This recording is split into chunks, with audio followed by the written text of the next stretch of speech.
Assalamualaikum warahmatullahi wabarakatuh. Halo, perkenalkan nama saya Febri Amelia Susanti dengan nomor induk mahasiswa 8777585612. Program studi S1 PGSD UPBJJ Universitas Terbuka Palembang, Salut, Oki Timur.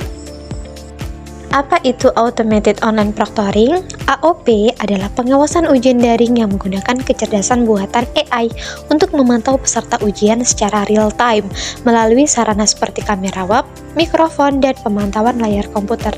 Sistem ini bertujuan untuk menjaga kejujuran dan integritas akademik dalam pelaksanaan ujian daring.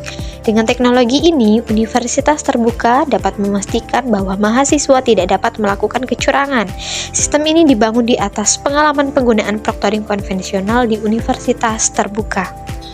Sistem AOP bekerja dimulai dari sebelum ujian dimulai. Tahap ini adalah persiapan atau gerbang awal untuk memastikan bahwa semua sistem siap dan peserta berada di kondisi yang adil sebelum soal ujian terbuka. Yang pertama, cek perangkat. Sistem akan memeriksa kesiapan teknis komputer atau laptop peserta. Ini termasuk memastikan kamera atau webcam berfungsi, mikrofon aktif, koneksi internet stabil, dan browser yang digunakan mendukung sistem ujian. Yang kedua, persetujuan. Peserta harus menyetujui syarat dan ketentuan ujian. Salah satu poin utamanya adalah memberikan izin kepada sistem untuk mengakses kamera, mikrofon, dan layar komputer mereka selama ujian berlangsung. Yang ketiga, checklist ruang. Peserta biasanya diminta untuk memperlihatkan kondisi ruangan sekitar menggunakan webcam, misalnya memutar kamera 360 derajat. Tujuannya untuk memastikan tidak ada orang lain di kamar tersebut, tidak ada buku catatan, HP, atau alat bantu lain yang dilarang di sekitar meja ujian. Kemudian, selama ujian berlangsung, AOP menjadi tahap pengawasan aktif. AI bekerja di latar belakang secara terus-menerus untuk memantau gerak-gerik peserta. Yang pertama, melalui rekaman webcam dan audio. Kamera akan merekam video wajah peserta, sementara mikrofon merekam suara di sekitar. Jika terdengar suara orang berbisik atau membaca soal dengan keras untuk meminta bantuan, AI akan mencatatnya sebagai kecurangan. Yang kedua, screen capture. Sistem akan mengambil tangkapan layar komputer peserta secara berkala atau merekamnya secara penuh. Ini dilakukan untuk mendeteksi jika peserta mencoba membuka tab baru, mencari jawaban di Google, atau membuka aplikasi lain. Yang ketiga, deteksi wajah atau kehadiran. AI akan memastikan wajah peserta yang terdaftar adalah orang yang benar-benar mengerjakan ujian untuk menghindari joki. Jika wajah peserta tiba-tiba menghilang dari kamera, misalnya izin ke kamar mandi tanpa konfirmasi, AI akan langsung mendeteksinya. Yang keempat, catatan perilaku. AI dilatih untuk mengenali gerakan tubuh yang tidak biasa. Contohnya, jika pandangan mata peserta melihat keluar atau ke arah bawah secara berulang, AI akan mencurigai bahwa peserta sedang melihat contekan atau HP di luar jangkauan kamera. Nah, yang ketiga, setelah ujian selesai. Setelah selesai, AI tidak langsung menggugurkan peserta, melainkan memberikan data hasil analisisnya untuk diperiksa ulang oleh manusia atau sistem keadilan berlapis. Yang pertama, algoritma memberi skor atau flag. AI akan menghitung tingkat kecurigaan. Jika ditemukan banyak pelanggaran seperti suara mencurigakan atau mata sering menoleh, AI akan memberikan tanda merah atau kuning pada video rekaman peserta tersebut beserta skor indikasi kecurangan. Yang kedua, tim penilai meninjau flag. Rekaman yang mendapatkan tanda dari AI tadi akan diperiksa secara manual oleh pengawas manusia.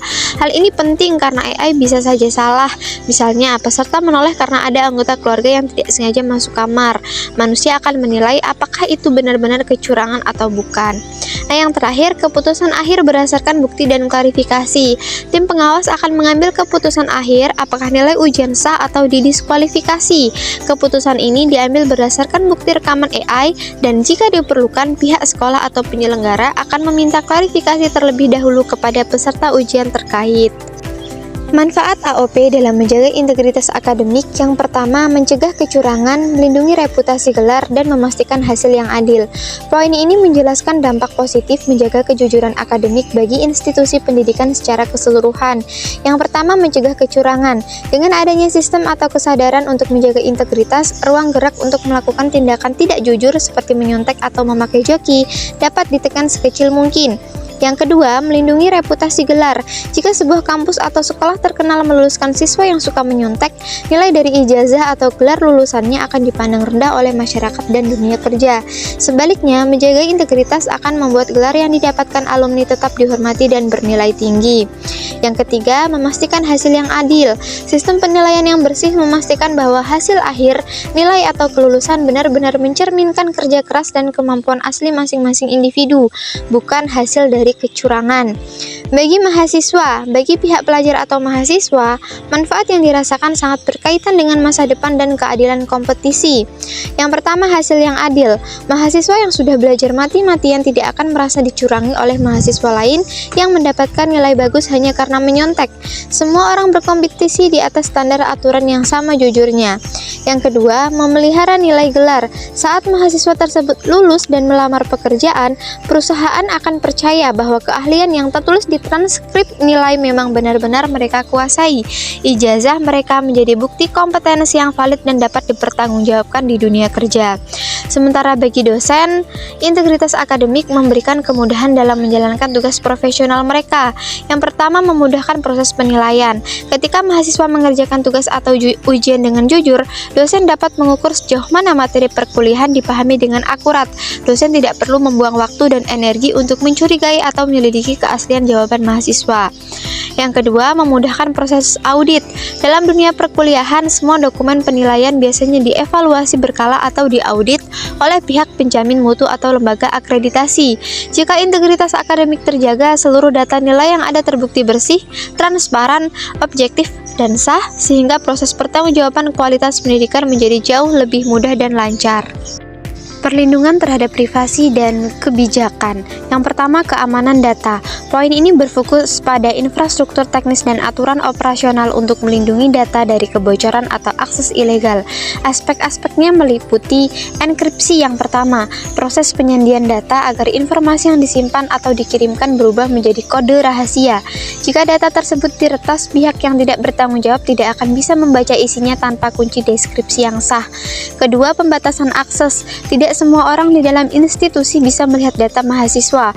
Akses hanya diberikan kepada staf atau sistem yang benar-benar membutuhkannya untuk keperluan akademik atau administratif tertentu, menggunakan prinsip net to know basis.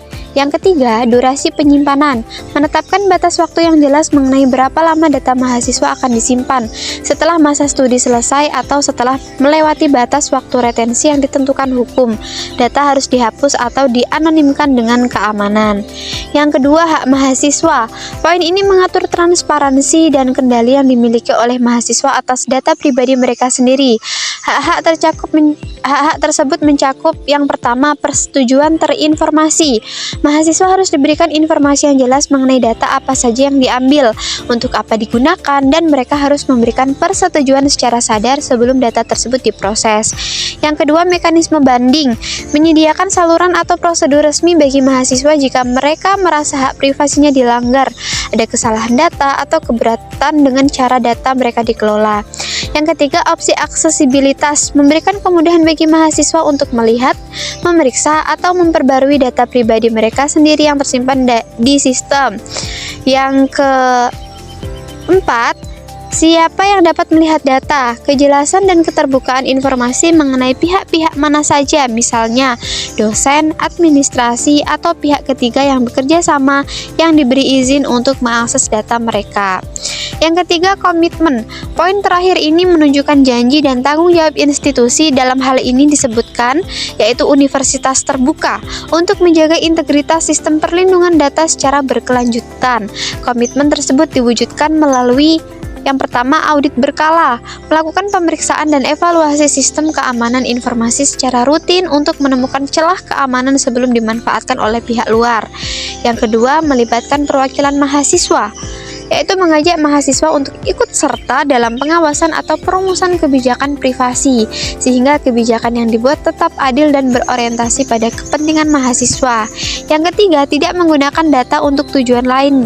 Jaminan bahwa data yang dikumpulkan murni digunakan untuk kepentingan akademik dan layanan mahasiswa, serta tidak akan dijual, disalahgunakan, atau digunakan untuk keperluan komersial atau iklan di luar kesepakatan. Kesimpulannya, automated online proctoring merupakan teknologi pengawasan ujian online yang membantu universitas menjaga integritas akademik era digital. Sistem ini mampu meningkatkan kejujuran, keadilan, dan efisiensi dalam pelaksanaan ujian daring. Namun, penggunaannya harus tetap memperhatikan keamanan data dan privasi mahasiswa agar teknologi dapat diterapkan secara bertanggung jawab. Terima kasih sudah menyaksikan. Sampai jumpa lagi.